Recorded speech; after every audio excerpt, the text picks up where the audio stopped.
이 세상에 살아가는 사람들은 누구나 다 성공하기를 바랄 것입니다. 누구나 다 자기가 목적하고 바라는 꿈들이 이루어지기를 원하는 것입니다. 그러나 쉽게 내가 마음먹은대요. 세상 일이 다 이루어진다는 얼마나 좋겠습니까? 우리가 사는 이 세상은 그렇게 쉽게 나에게 성공이 찾아오지 않는다는 것입니다. 대부분은 오히려 성공보다는 실패하는 경우가 더 많습니다. 패배하는 경우가 더 많다는 것이죠. 이것이 오늘날 우리가 살아가고 있는 이 세상의 현실입니다. 그렇다고 우리가 인생을 아예 포기하거나 털썩 주저앉아 있을 수도 없는 것입니다. 만약에 우리가 주저앉아 버리고 포기한다면은 우리가 살아가는 삶의 의미를 잃어버리는 것입니다. 우리가 이 세상 살아가면서 삶의 의미가 무엇입니까? 저는 이렇게 생각합니다. 아름다운 꿈을 이루기 위해서 살아간다. 나의 삶에, 나의 가정에, 나의 인생에 아름다운 꿈을 이루기 위해서 살아가는 것이 우리 인생의 목적이다. 저는 그렇게 말씀드리고 싶습니다. 아무리 세상이 힘들고 어렵다 하고 실망하고 좌절하기 쉬운 세상이만큼 그래도 우리가 성공할 수 있는 비결은 믿는 것입니다. 마음속으로 여러 가지 것을 생각합니다. 어떻게 살아야 내가 성공할 수 있을까? 어떻게 살아야 아름다운 꿈을 이룰 수 있을까? 어떻게 해야 확실한 보장을, 성공한다는 확실한 보장을 받을 수 있을까? 반문하면서 한숨 쉬는 경우도 아마 있을 것입니다. 그러나 분명한 것은 내가 이 세상에 살아가면서 성공과 승리할 수 있는 비결은 도움을 받을 경우에 한다는 것입니다. 우리 세상을 살아가면서 나에게 도움을 주는 사람이 있다면 그 사람은 당연히 승리할 수밖에 없습니다. 그런데 세상 사람들한테 도움을 받을 경우는 어느 때는 자신이 참 참담해지면서 내가 꼭 이렇게 살아야 하냐 하면서 자기 자신을 좌절하는 경우가 많습니다. 또 어떤 사람한테 찾아가서 좀 도와주십시오 했을 때 도움을 쉽게 또 준다면 또 얼마나 좋겠습니까?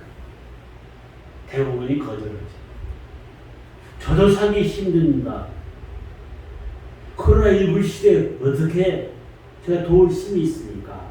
하면서 반문합니다. 하지만 중요한 것이 있습니다. 그것은 무엇입니까? 세상 사람들은 나에게 도움을 줄 수 없을지언정 내가 믿는 내 하나님께서는 우리에게 도움을 주신다는 것입니다. 내가 너에게 도움을 줄 테니 너희는 나한테 간구하라. 바로 그것입니다. 좌절했을 때, 실망했을 때 주저앉아버리는 것이 아니고 반대로 내가 믿는 내 하나님한테 나의 문제를 해결해달라고 도움을 청하는 것입니다. 물질적인 것이나 건강의 문제나 자녀의 문제나 삶 속의 여러 가지 문제들을 하나님께 도움을 청하는 것입니다. 오늘 본문에서 뭐라 했습니까? 악한 자들이 쳐들어 올라갔을 때, 사탄이 나를 괴롭혔을 때 두려워하지 말라. 내가 너와 함께하리라. 나는 내 하나님이 되리라. 내가 너를 굳세게 하리라. 참으로 너를 도와주리라고 말씀하고 있는 것입니다. 이 말씀을 머릿속으로 한번 그려보십시오. 주님이 찾아오셔가지고 나의 오른손을 꽉 붙잡고 힘들지 그러나 두려워하지 말라. 내가 너와 함께하겠다. 너를 도와주겠다. 이렇게 속삭였을 때 너의 마음은 흥분할 것입니다. 와, 나의 하나님께서 나를 손을 붙잡고 나를 성토한 길로 이끌어 주실 것이라는 확신이 더욱더 올 것입니다. 그리고 우리가 하나님의 말씀에 임할 때에 그저 스쳐가는 식으로 임하지 말고 하나님께서 나에게 주시는 말씀으로 온전히 믿고 그 말씀을 받아들이자는 것입니다. 그랬을 때는 더욱더 살아 역사하시는 하나님을 만날 수가 있는 것입니다. 더 이상 실패할 필요도 없고 두려울 필요도 없는 거죠. 조용히 내 손을 와서 붙잡고 내가 너를 도와주었다. 얼마나 감사한 말씀입니까? 세상 사람도 나한테 와가지고 요즘 힘들지 내가 너를 도와줄게. 하지만 그 약속은 언제 깨질지 모릅니다. 하지만 하나님의 약속은 영원히 깨지지 않는다는 거죠. 그럴 때 우리는 하나님의 도우심을 받아야만이 된다. 그렇다면 하나님의 도우심을 받기 위해서는 우리 마음가짐을 어떻게 해야만이 되느냐. 여기에 대해서 함께 은혜를 나누고자 합니다. 하나님께서 원하시는 것은 무엇입니까? 한 번 품었던 마음을 변치 말라는 것입니다. 이사야서 26장 3절 4절 말씀에 보면은 심지가 견고한 자를 평강의 평강으로 지키시리니 이는 그가 주를 의뢰하니라. 너희는 여호와를 영원히 의뢰하라. 여호와는 영원한 반석이시라고 말씀하고 있습니다. 여기서 여호와를 의뢰하라는 말씀은 뭐냐? 하나님을 굳게 믿고 의지하라는 것입니다. 그렇다면 내가 너를 견고하게 지켜주었다는 것입니다. 하나님의 말씀은 모두가 살아 역사하시는 말씀입니다. 그저 성경책에 한 줄로 기록되어 있는 말씀은 아닙니다. 과거의 역사를 보더라도 전부 이스라엘 백성들을 일일이 힘을 북돋아주면서 그들의 가는 길을 이끌어 주었습니다. 그러니 우리는 과거의 하나님이 지금도 살아 역사하시면서 나와 함께하고 있다. 그러니 그 하나님께 우리는 도움을 청할 수밖에 없습니다. 의뢰할 수밖에 없는 거죠. 한편 심지가 견고하다고 했습니다. 이 말은 무엇입니까? 마음이 깊게 내려져서 변하지 않는다는 것입니다. 내 마음이 변하지 않는다는 것은 무엇입니까? 하나님을 신뢰하는 것입니다.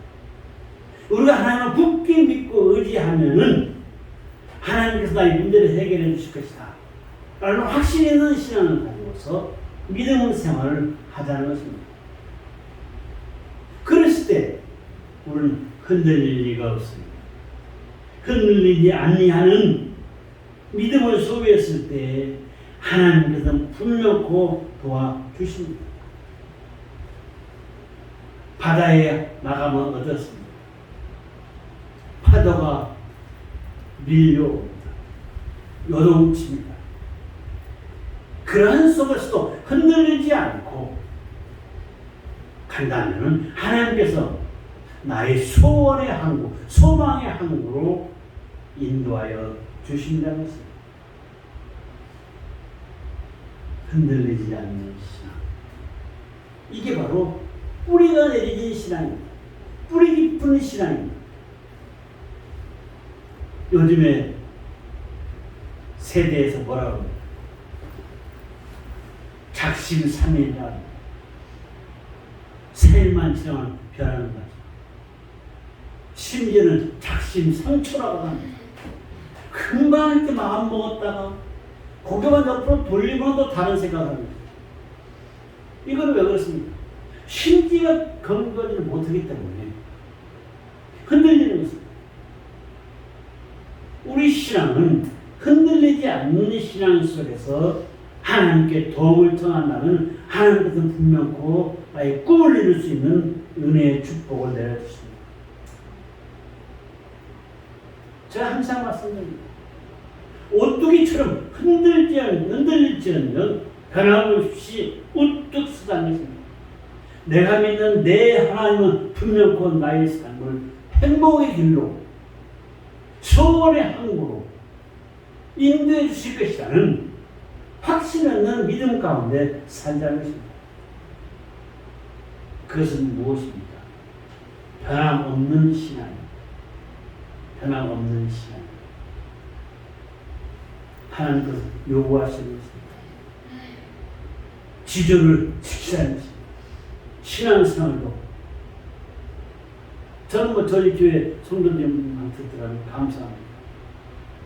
그냥 말씀 속에 살아가 노력하고 하나님을 의지하고 살아가 노력하는 모습을 여러분 얼굴을 볼 때마다 좀 체험하고 있습니다. 느끼고 있습니다. 감사해요. 하지만 그래도 또 한 번 아는 길도 두드려 보았다고, 아는 강도 두드려 보았다고 한번 생각해 보는 거죠. 신명기서 28장 1절에서 14절 말씀에 보면은 이러한 말씀이 있습니다. 내가 변함없이 하나님의 말씀만 믿고 하나님의 말씀을 지켜 행하면은 내게 복을 주리니 내 떡반죽 그릇, 내 광주리 그릇에 복을 넘치게 주신다. 그러면서 내가 나가도 복을 받고 들어와도 복을 받는다. 내가 결탄코 꼬리가 될지언정 머리가 될지언정 꼬리가 되지 않게 하시겠다. 이게 하나님의 말씀입니다.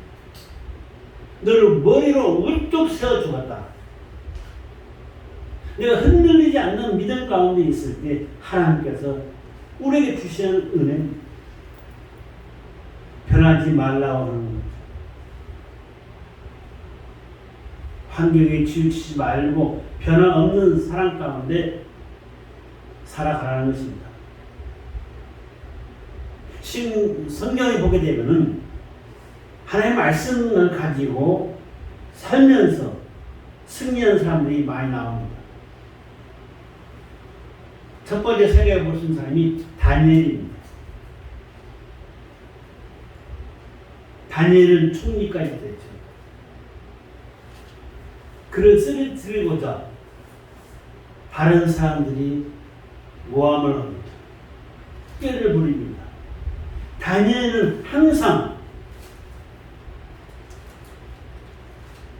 예루살렘 성을 향해서 기도하니 하나님의 신상을 만들어 놓고 그 신상에게 기도하지 아니하는 자는 전부 사자굴에 넣자. 꾀를 부립니다. 이 왕은 바사왕은 무슨 뜻인지 모르고 그저 자기한테 잘하라고 하니까 들으라고 하니까 좋아서 오케이 하면서 직위를 찍어서 광고를 합니다. 다니엘도 그 소리를 들었습니다. 하지만 다니엘은 어떻게 했습니까? 그랬든 어쨌든 변함없이 창문을 열어놓고 하루에 3번씩 기도했다는 것입니다. 그러다 보니까 그 지켜보고 있던 그들이 왕한테 가서 얘기합니다. 다니엘 저 사람이 하나님 앞에 기도하면서 왕이 저러지 아니었기 때문에 사자굴에 넣어야 한다. 왕도 어쩔 수 없이 사자굴에 넣으라고 합니다. 다니엘은 그 사자굴 속에 들어가게 됩니다. 어떻게 됐습니까? 사자들이 입을 봉하였습니다. 다니엘이 그 속에서 또 기도했던 것입니다. 이 바사 제국의 왕이 뭐라고 하는지 아십니까?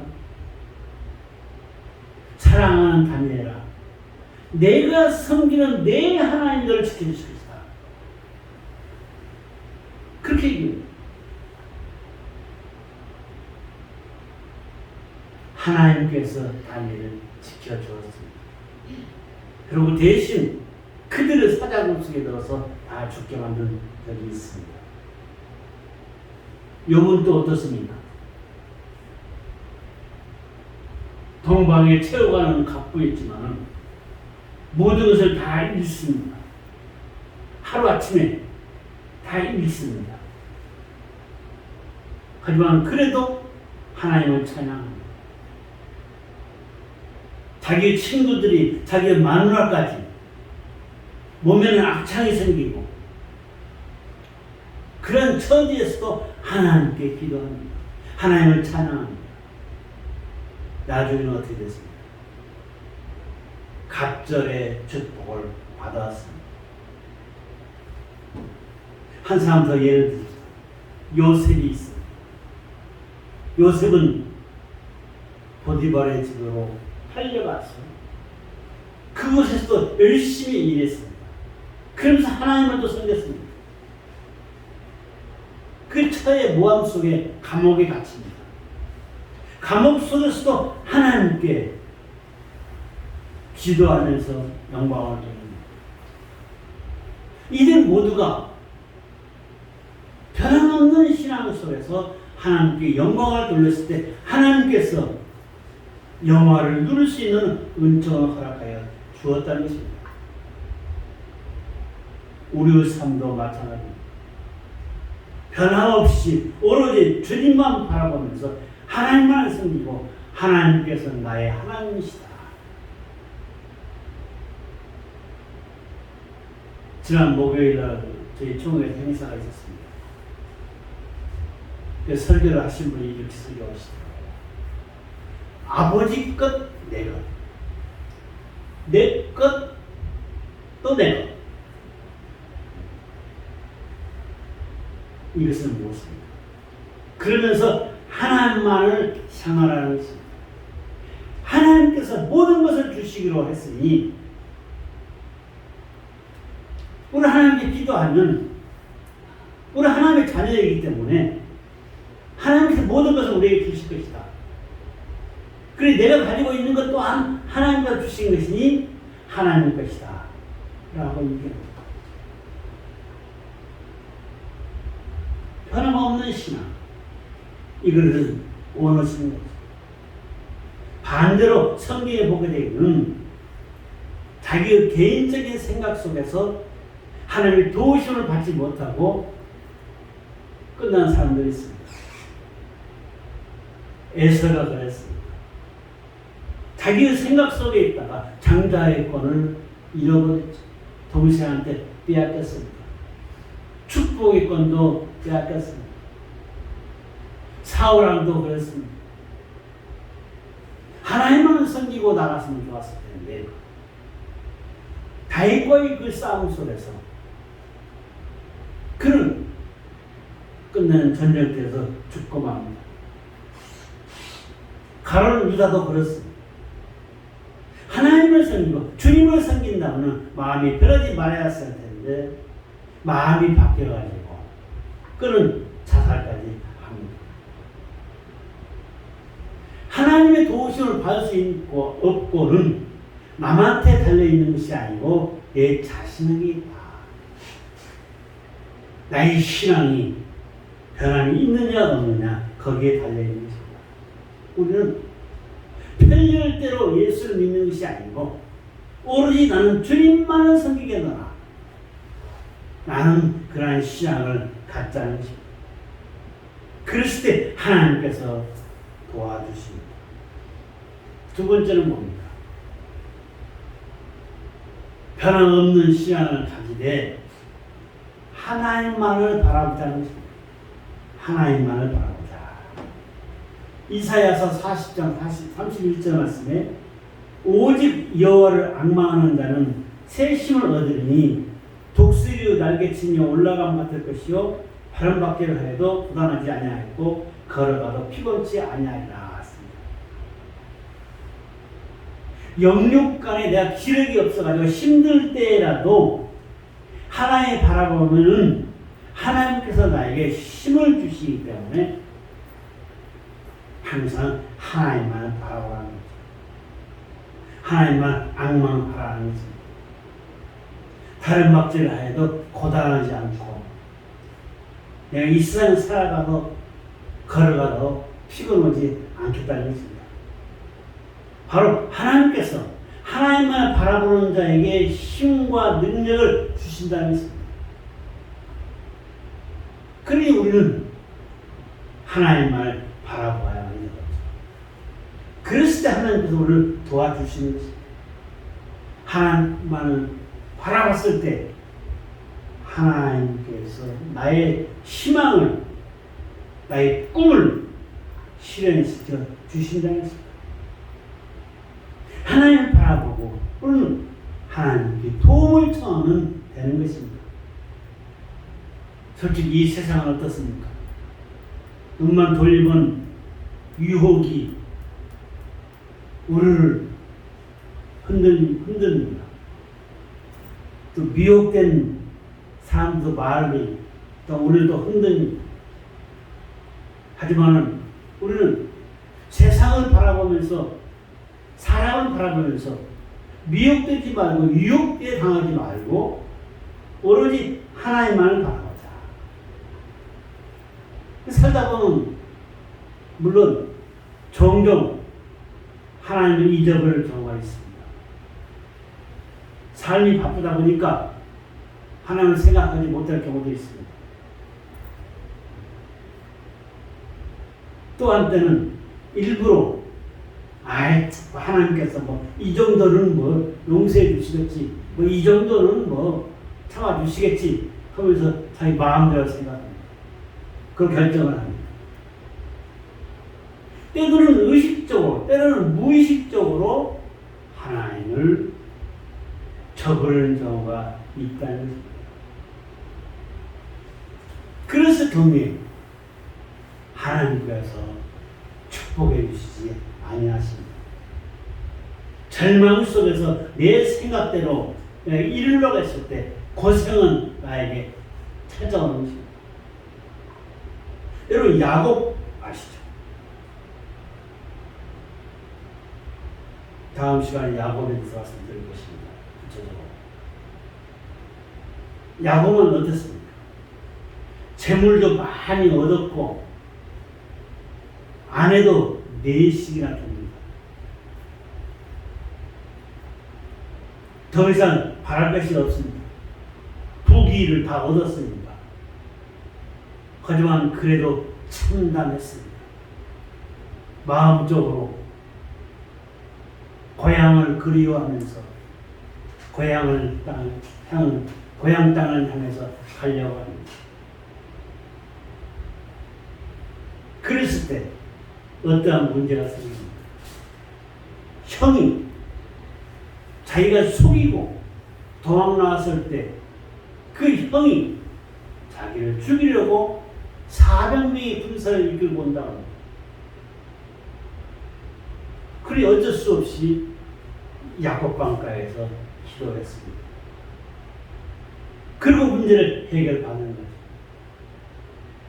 우리는 하나님을 바라보고 하나님께 간구하며 나아갔을 때 우리의 모든 문제를 해결할 수가 있다는 것입니다.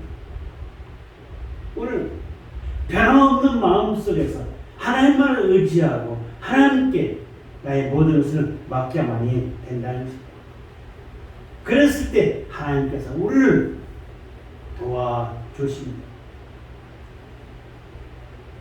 그 다음 하나 더 말씀드리겠습니다. 내가 도우심을 받을 수 있는 길은 조금 전에 말씀드렸지만은 하나님 앞에 엎드리는 삶입니다. 엎드리는 삶입니다. 하나님께서 뭐라고 하시느냐? 이사야서 59장 1절과 2절에서 여호와의 손이 짧아 구원치 못하심도 아니요 귀가 둔하여 듣지 못하심도 아니라 오직 너희 죄악이 너희와 하나님 사이를 갈라놓았고 너희 죄가 하나님의 얼굴을 가려 너희에게서 하나님이 듣지 아니하신 것이다 라고 얘기했습니다. 하나님과 나 사이를 관계를 내가 막았다는 거죠. 나의 죄악 회개하라, 회개하라. 저 회개할 거 아무것도 없어요. 다 회개했어요. 그렇게 생각할 수 있을 것입니다. 하지만은 하나님의 말씀을 비춰보면서 이 생각, 그 생각을 하다 보면은 하나님의 말씀대로 살아가지 못한 것들이 많습니다. 그 죄악된 그 모습 속에서 조금 전에 말씀드렸다시피 하나님을 내가 고의로 피했다든가 아니면 하나님을 일념으로 피했다든가 역시 죄가 되는 것입니다. 항상 주님만을 바라보고 주님 앞에 나아갔을 때 하나님께서 도와주신다는 것입니다. 하나님 손이 짧으신 것도 아니요 귀가 둔하신 것도 아니라는 것입니다. 하나님은 일거수일투족을 다 나를 보고 있다는 것입니다. 내가 착각하는 거지. 우리가 세상에 살면서 형법으로 민법으로 죄를 지지는 않았을 것입니다. 하지만은 하나님께서 말씀하신 대로 진실로 이웃을 사랑하고 하나님을 사랑하라. 내가 얼마만큼 이웃을 사랑하고 하나님을 사랑했는가. 오늘은 또 자각할 수밖에 없는 것입니다. 요한 1세 이런 말씀이 나옵니다. 만일 우리가 죄를 자각하면 저를 미쁘시고 의로우사 우리 죄를 사하시며 하나님께서는 내가 나 같은 죄를 용서해 주시고 하나님께서 내가 자복하면은 나를 문제를 해결하여 주신다는 것입니다. 회개하고 돌아오는 자에게 하나님이 축복하여 주시겠다는 것입니다.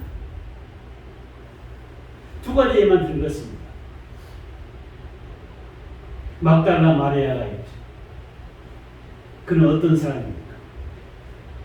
세상에서 창기로 세상 선악과 함께 살던 사람입니다. 그랬을 때 주님께서 그를 용서해 주십니다. 많은 사람이 다 돌로 쳐서 죽여야 한다. 죄 없는 자는 돌로 쳐라 했을 때 단 한 명도 돌을 가지고 그 여인을 치지 못했습니다. 주님께서 그 여인을 용서하여 주신 것입니다. 또 누가 있습니까? 탕자의 비유에서 작은 아들이 있습니다. 작은 아들이 어떻게 했습니까? 형님과 같이 집에서 열심히 일을 하며 살다 보니까 나중에 형이 다 찾아올 것 같은 그런 생각을 했습니다. 그러다 보니까 아버지한테 얘기합니다. 아버지요, 제 푼깃을 제게 주시옵소서. 그러니까 아버지가 마지못해 그래라. 어차피 줄 것 재산을 일부를 떼가지고 작은 아들한테 주었습니다. 처음에 꿈은 대단했죠. 이것을 가지고 가서 열심히 굴려가지고 나도 큰 부자가 돼가지고 다시 떵떵거리며 돌아오겠다. 이런 생각을 했을 것입니다. 하지만 어떻게 되었습니까? 그는 나아가서 먼저 마음껏 허랑방탕하게 생활하는 것입니다. 그러다 보니까 거기에 빠져가지고 있는 재산을 몽땅 다 잃어버립니다. 다 써버리고 소모해버린 거죠. 당장 먹을 것이 없습니다. 안타까운 현실이 되고 마는 거예요. 그랬을 때 생각합니다. 그래도 내 아버지 집에 좋았다. 아버지 집으로 돌아가야겠다. 세상에 살면서 돼지가 먹던 지역 열매를 먹던 그가 아무래도 안 되겠다. 집으로 가서 아버지한테 용서를 빌고 아버지의 종으로 살겠다 하면서 집을 갑니다. 아버지께서 어떻게 했습니까? 그를 어제나 오늘이나 올까 밖을 쳐다보고 있다가 어느 모습을 보고 쫓아나가서 안아주고 집으로 데려와서 송아지를 사서 잡아서 먹이고 금가락지를 끼워주고 새 신발을 신깁니다. 그의 죄를 용서하여 주신 거죠. 마음을 활짝 열고 주님 앞에 엎드리는 자에게 하나님께서는 도와주신다는 것입니다. 결론으로 말씀을 드리겠습니다. 하나님은 우리가 편안할 때만 계시는 하나님이 아니십니다. 바람이 불고 풍랑이 불 때도 우리가 함께 하십니다. 어떠한 환경 속에서도 우리는 변함없이 주님을 바라보자는 것입니다. 주님을 바라봤을 때 주님께서 우리를 향하여 내가 너를 도와주리라, 내가 너를 굳세게 하리라 라고 얘기해 주십니다. 이 세상에서 하나님의 사랑을 제일 많이 받을 수 있는 사람이 누구인지 아십니까? 하나님을 100% 믿는 사람. 하나님을 100% 믿는 사람은, 하나님을 100% 신뢰하는 사람은 하나님이 제일 사랑하신다는 것입니다. 오늘도 말씀하십니다. 코로나19로 어려운 시대에 살고 있지만 두려워하지 말라, 염려하지 말라, 내가 너를 도와주리라. 변함없는 그 사랑만 우리가 주님 앞에 내놓으면 되는 것입니다. 주님만 바라보면 되는 것입니다. 엎드리면 되는 것입니다. 우리는 두려울 것이 없습니다. 우리 하나님은 기적의 하나님이십니다.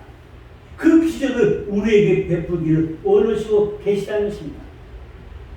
그래서 우리 모두 변함없는 믿음으로 하나님을 바라보고 하나님께 엎드려 기도하고 하나님께 주시는, 도와주시는 그 축복을 받아서 기적적인 삶, 승리의 삶을 누리시는 저와 여러분들이 되시기를 주님의 이름으로 축원하여 드립니다.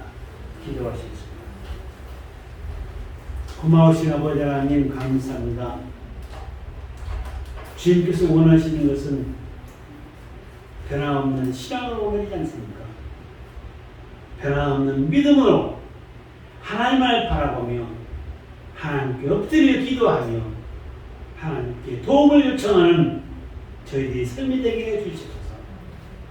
주님께서 말씀하시는 두려워하지 말라, 놀라지 말라, 내가 너를 도와주리라는 그 말씀이 나의 삶 속에 함께함으로 인해서 나는 주님으로부터 특별한 도우심을 받아서 기적같은 삶을 살아갈 때에 육신은 강건해지며 삶은 부해지며 마음은 편해질 수 있도록 인도하여 주시옵소서. 감사하고 예수님의 이름으로 기도드려옵나이다.